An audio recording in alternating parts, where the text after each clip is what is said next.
Bonjour, je suis Nicolas Sirot, je suis directeur technique d'Euris dans la partie cloud santé. Je travaille chez Euris depuis 3 ans, depuis mars 2019, toujours à ce même poste de directeur technique, donc en charge des équipes de la partie cloud essentiellement.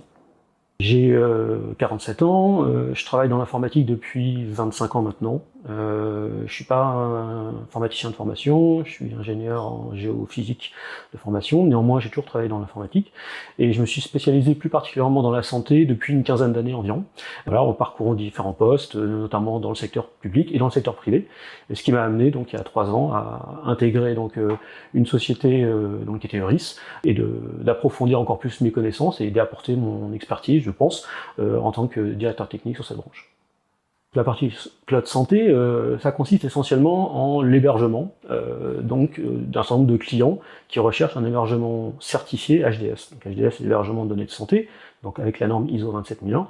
Et donc l'équipe technique que j'y dirige a pour but d'aider les clients justement à mettre en place cette infrastructure, donc à la manager, à la superviser, mais aussi à la rendre compliance vis-à-vis de cette norme.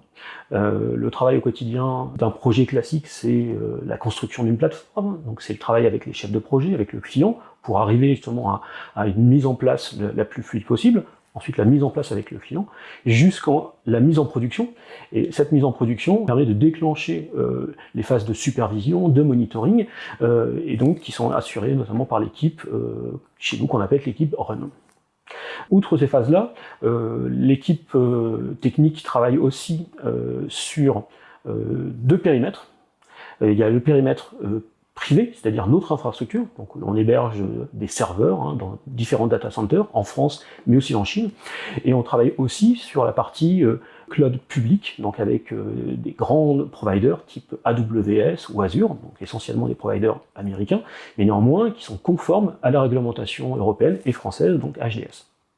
Les principales technologies utilisées, on va les dissocier en 2 groupes. Alors, sur la partie cloud privé, donc c'est-à-dire notre infrastructure, donc c'est les serveurs. Donc, ce sont essentiellement des serveurs virtuels, qui sont installés sur des serveurs physiques, et pour ça on utilise la virtualisation avec un modèle assez classique, c'est-à-dire VMware, qui nous fournit la base de virtualisation.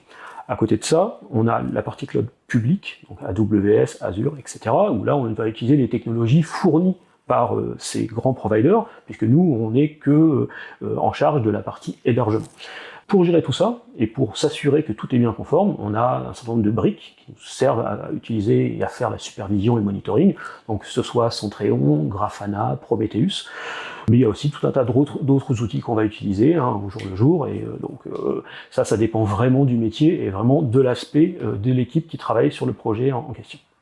Les grands challenges qu'on va rencontrer prochainement, et en fait on les rencontre déjà mais ils vont s'accroître de plus en plus, c'est le besoin qu'ont les entreprises, notamment dans le domaine de la santé, de garantir que l'information qu'elles nous confient est sécurisée et gérée de façon conforme à la réglementation. On le voit avec un certain nombre de dossiers à l'heure actuelle, comme le Health Data Hub et la problématique avec Azure, ou ce qui se passe vis-à-vis de l'AWS. Donc ces contraintes-là, on les prend à bras-le-corps et en fait l'équipe technique a vocation justement à sécuriser toute cette partie. Rejoindre l'équipe technique de Cloud Santé, déjà ça me satisfaire parce que ça fait un membre de plus dans mon équipe, donc ça c'est plutôt bien. C'est une équipe qui est pluridisciplinaire, donc on peut faire de la construction de plateforme, du management, on peut faire aussi de la supervision, on peut faire du développement avec du DevOps, voire d'autres choses de ce type-là, on peut faire de la sécurité, de l'architecture, bref, à peu près tous les métiers techniques qu'on peut retrouver dans la partie système et réseau, on les retrouve dans l'équipe. Il y a énormément de projets, donc du cloud privé, du cloud public. Je pense de quoi faire et de quoi couvrir, je pense, tout ce que peut espérer fournir justement et parcourir un candidat d'ingénieur système et réseau.